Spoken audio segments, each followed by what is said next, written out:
Morning students, welcome you to this class. The students of standard 8. Today we are going to discuss from civics chapter number 3, the Indian Parliament need and function. So in this class we are going to discuss uh, different things about the Indian Parliament. We are also going to answer the different questions such as what is Parliament, what is the need of Parliament, what are the function of Parliament, what are the houses of Parliament, where it is situated. So that's all we are going to discuss in this class. Let us begin this class with a question: what is Parliament? First of all, we must know what is Parliament.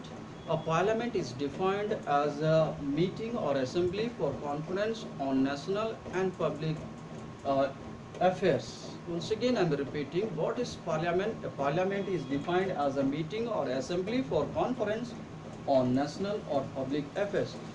Let me explain this definition. The definition means that Parliament is a meeting of different members.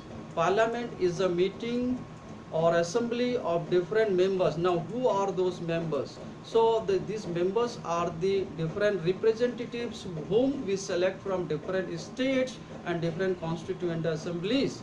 So, this Parliament is the meeting or assembly of those representatives whom we select from different states, and they assemble together, they meet together to have a conference, to have a discussion on different national and as well as the public affairs.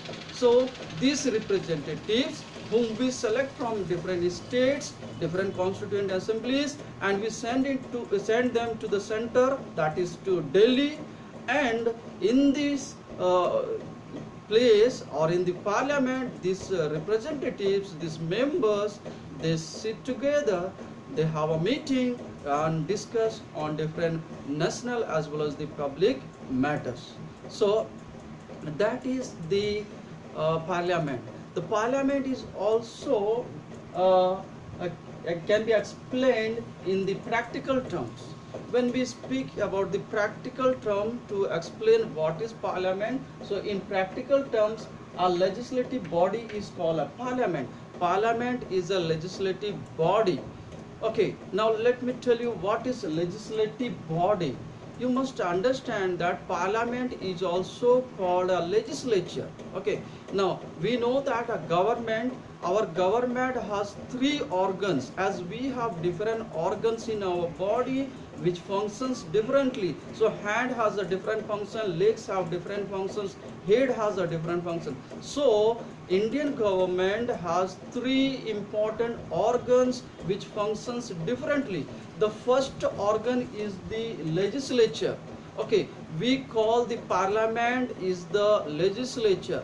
Legislature, the main function of the legislature is to discuss on different public and national matters and make a policy and laws for the country. So the main function of legislature is to make laws and policies for the country.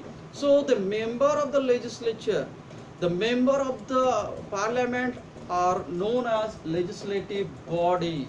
Understood?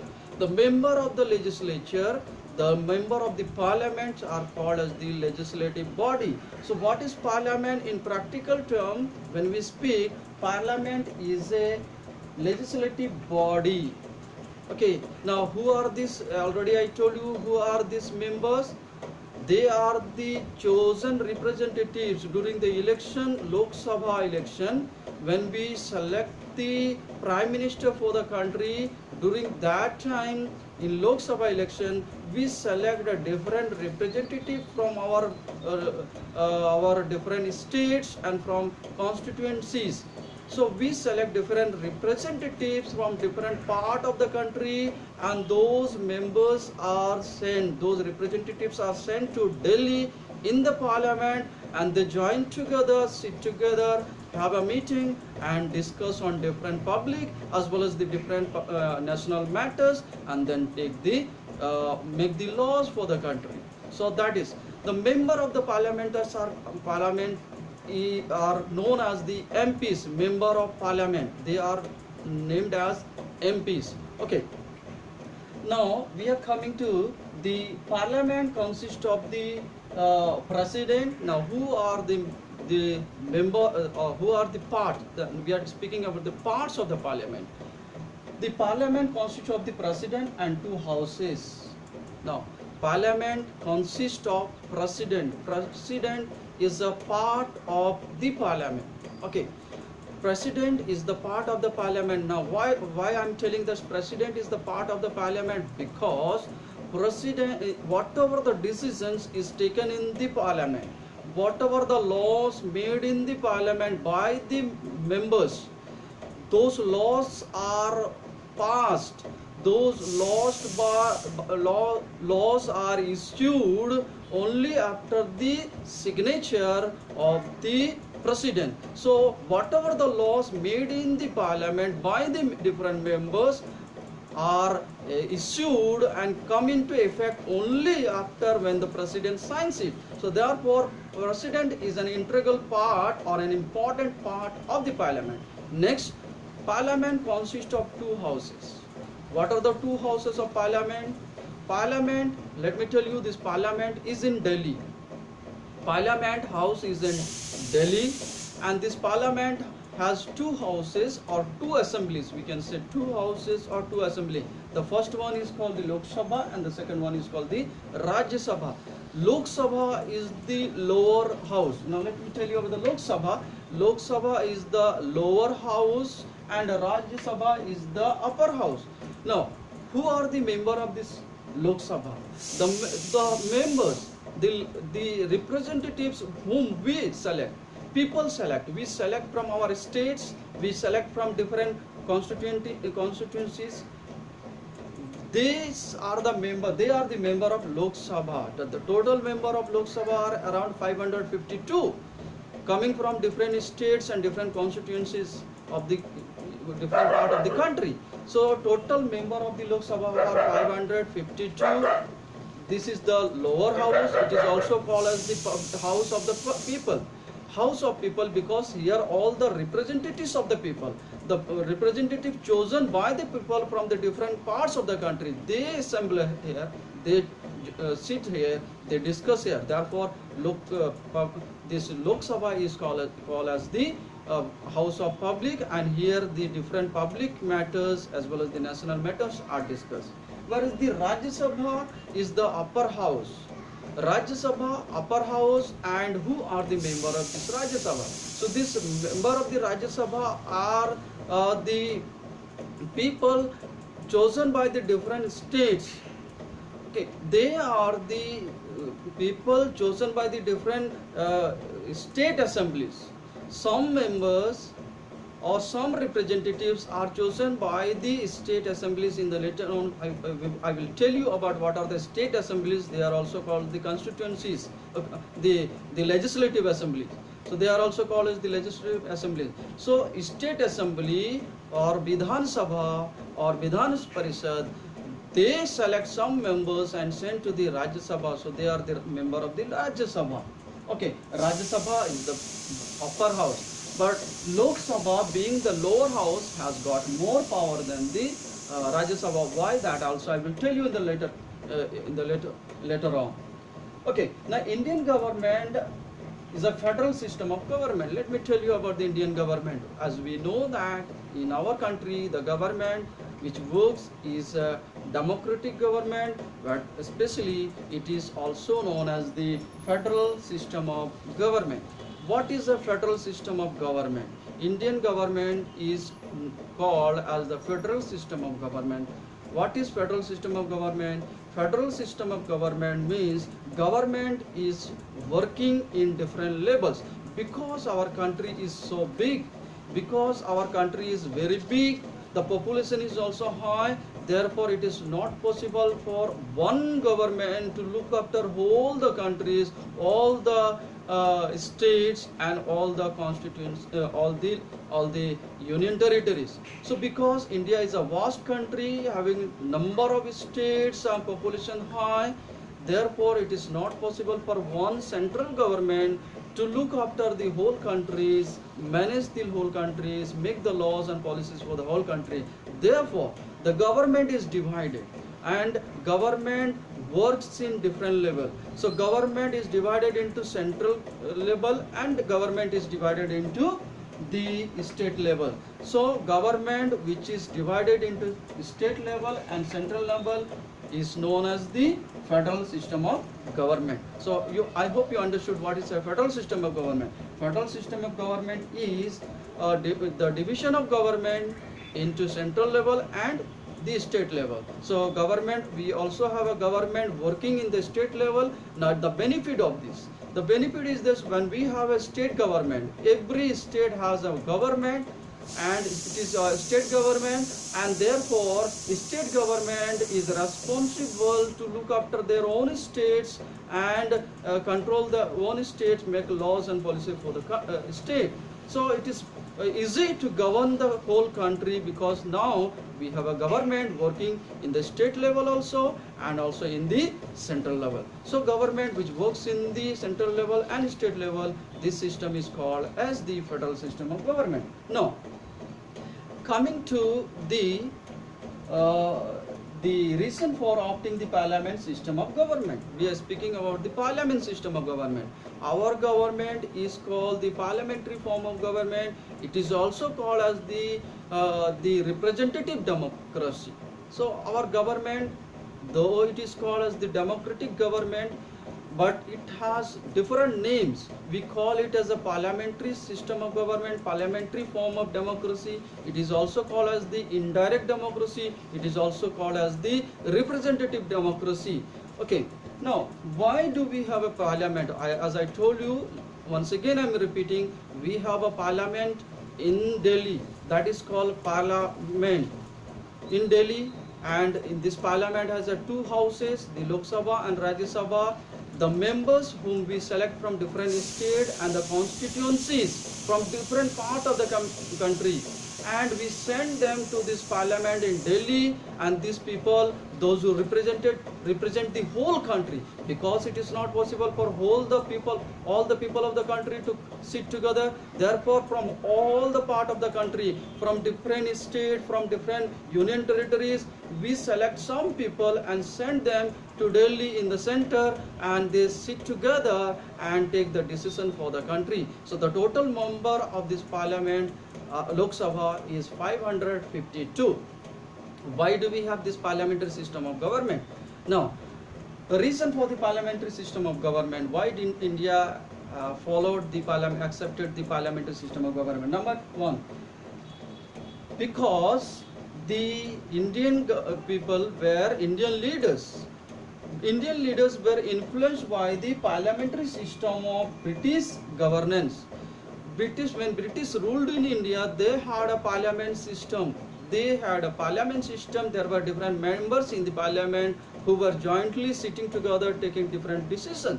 So Indian leaders, they were very much influenced by this system of government. So the Indian leaders, they have followed this the parliamentary system of the British governance. Okay, so first reason why we have a parliamentary system of government, the first reason is because the Indian leaders, they were influenced by the British parliamentary system of governance. Number two, to give equal representation to the multiple religious and linguistic group. Why we have a parliament? As I told you, parliament is the group of different people. These different members, 552, these members represent the whole country. They come from different language, they come from different religion, they come from different community, they come from different part of the country, and then they sit together as one assembly and called parliament. So why we have a parliament? The second reason is it gives equal representation. Parliament gives equal representation to all the religious and linguistic group. Because of the parliament, all the people can have the participation, and from different language, different culture groups, different linguistic groups, they can send their representatives to the parliament so that those representatives can raise the issues, the problems of the different communities, and that's why Indian government has opted for the parliamentary system of government. Number 3, because of the parliament, okay, executive. Now let me tell you what are the executives are the second organ of the government. As I told you, parliament or legislature, those who make the laws, they are the first organ of the government. They make the laws, but there are some other members, of the government, they are called as the executives, and executive, their work is to implement the laws made by the parliament. They implement the laws, they do the works, they take care of all the works in the countries. So we have a different executives, like railway minister is responsible of taking care of the railways and all, taking decision of the railways. Education minister is taking care of the education. Health minister is taking care of the health and everything. So these are the different ministries of the executive. So executive being the responsible to the parliament reduces the chances of dictatorship, because we have a parliament. Now, in other words, because we have the parliament, these executives are not able to be the dictators. Now prime minister is also a part of the executive, head of the executive. Our prime ministers and all the ministers that we have chosen by giving votes, they are all the part of the executive, and therefore we have a parliament, and because of which these executives or the government, in other words, are not able to be the dictators. What is the meaning of that? Dictator means when the parliament is the control. In other words, we can say the parliament controls the ministers, parliament controls the executives, and therefore the ministers and government is not becoming dictator. Dictator means they are not able to do whatever they wish, because they have to give the account to the parliament. They have to give account for all the actions they do, and therefore they cannot be the dictators. So that is the importance of the parliament, that is the need of the parliament, because of which the Indian government has opted for the parliamentary system of government. Next we are coming to the two houses of the parliament. Let's come to the two houses of the parliament. First house is the Lok Sabha. As I told you, the Lok Sabha is the lower house, and the lower house of the parliament, also known as the House of People, as I told you, because all the people of the country, they select the representatives from different part of the country and send to the parliament. So these are the house of those representatives, and they represented all the people of the country. Therefore this house is known as the House of People. Here they discuss about the matters of the public matters as well as the different national matters. Lok Sabha exercises more power, more interesting. Though Lok Sabha is the lower house, but because members of the Lok Sabha are directly selected by all the people of the country, therefore they have the more powers. Okay, they also take the decision for the people, and they are also responsible or accountable to the people of the country. That's why they are more responsible and more powerful. Next, composition of the Lok Sabha. I told you the total member of the Lok Sabha are 552, chosen by the people of the different people of the country, from different states and from different constituencies.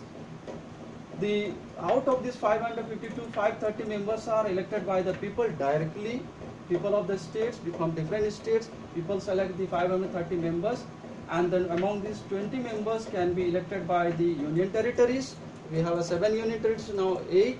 So 20 members can be elected by the union territories, and president have the power to choose 2 members, and these 2 members can be from the Anglo-Indians. So president has that power to choose 2 members to be the member of the Lok Sabha. So in the next class I will tell you about the Lok Sabha elections and the member of the Lok Sabha, and also I will speak about the Rajya Sabha, the upper house. So that's all for today. I hope you understood. Follow the class properly to understand it. That's all. Thank you.